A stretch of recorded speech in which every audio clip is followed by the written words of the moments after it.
O que a Câmara Municipal de São Paulo tem a ver com a proclamação da independência do Brasil? Como era a capital paulista quando Dom Pedro I a visitou em 1822? 7 de setembro chegando e sempre surgem dúvidas, questionamentos e mistérios sobre essa data que mudou a história do nosso país. Mas para explicar melhor esse período, vamos voltar no tempo para São Paulo do ano da proclamação. Detalhe, naquela época, ela estava bem longe de ser a maior cidade do Brasil, viu? Não passava de um vilarejo. O professor Jorge Pimentel, que é presidente do Instituto Histórico e Geográfico de São Paulo, conta mais detalhes desse período. São Paulo tinha uma importância que não era tanto pela população, porque a população era 12 mil habitantes. São Paulo era a 10ª cidade do Brasil e economicamente também não era das maiores. Então a cidade em si era acanhada, mas havia muitos produtores e pessoas poderosas aqui. Resolvemos ir até o Arquivo Histórico Municipal de São Paulo para ilustrar melhor como era a cidade no início do século XIX. Aqui encontramos alguns mapas antigos, como esse de 1810, que mostra como era a capital paulista naquela época. Basicamente, São Paulo se resumia apenas ao Triângulo Histórico.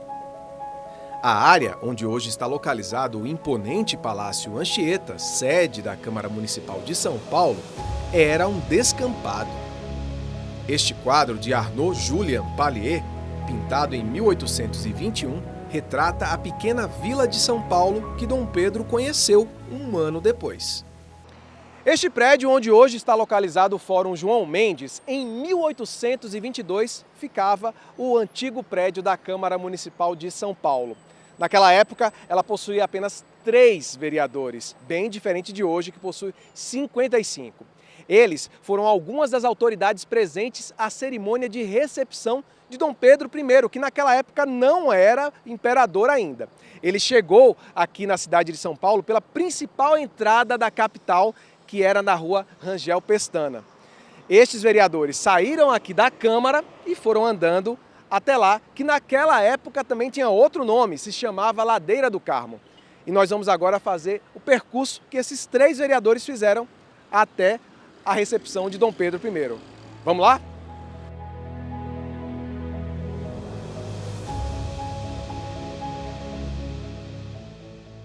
Depois de uma caminhadinha, chegamos aqui na rua Rangel Pestana, na entrada dela. Nessa parte de cima, os vereadores e outras autoridades da cidade recepcionaram Dom Pedro I e a sua comitiva, que chegava ali de baixo, ó, da Várzea do Carmo. Como vocês podem ver, a rua não tem nada que lembre esse momento, né? Não tem nada de especial, mas ela tem história. Olha a Rangel Pestana naquele quadro que mostramos em 1821. Na época, sendo chamada ainda de Ladeira do Carmo. Da visita de Dom Pedro para cá, a única coisa que permanece igual na área é a Igreja da Ordem Terceira do Carmo, cuja arquitetura atual é de 1785. Além de mapas antigos, também encontramos no arquivo histórico documentos que pertenciam à Câmara Municipal de São Paulo. Um deles trata-se da Ata de Aclamação de 1822, documento em que a Câmara de São Paulo reconhece Dom Pedro como imperador do Brasil. Mas este foi apenas um dos diversos arquivos que comprovam o apoio da Câmara de São Paulo à independência do país. Este livro aqui, ele contém o registro onde Portugal reconhece a independência do Brasil. Reconhecimento este que só veio 3 anos após a proclamação da independência em 1825. Na verdade, esse documento é um mero informativo. Ele foi distribuído nas câmaras legislativas da época para informar que Portugal agora reconhecia essa independência. E a Câmara Municipal de São Paulo, como já existia naquela época, recebeu ele, como vocês podem ver, né? Esse reconhecimento ele não saiu barato para o Brasil, não. Custou aos cofres do Império 2 milhões de libras. Segundo os historiadores, aqui é a origem da dívida externa do país. Para o diretor do Arquivo Histórico Municipal de São Paulo, o apoio das câmaras municipais, como a da capital paulista, por exemplo, à proclamação da independência, foi fundamental, pois deu a credibilidade necessária para que Portugal reconhecesse a importância desse evento.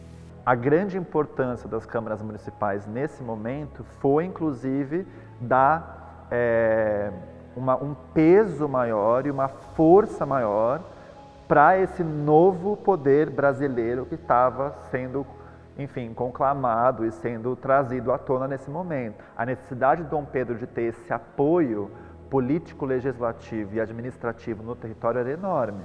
Galupo vai mais além. Para ele, sem apoio das casas legislativas, a da capital paulista, inclusive, dificilmente Dom Pedro I teria conseguido tornar o Brasil independente de Portugal. Provavelmente seria mais difícil, teria o discurso e a narrativa daquele evento e das transformações que sucederiam seria bem mais difícil.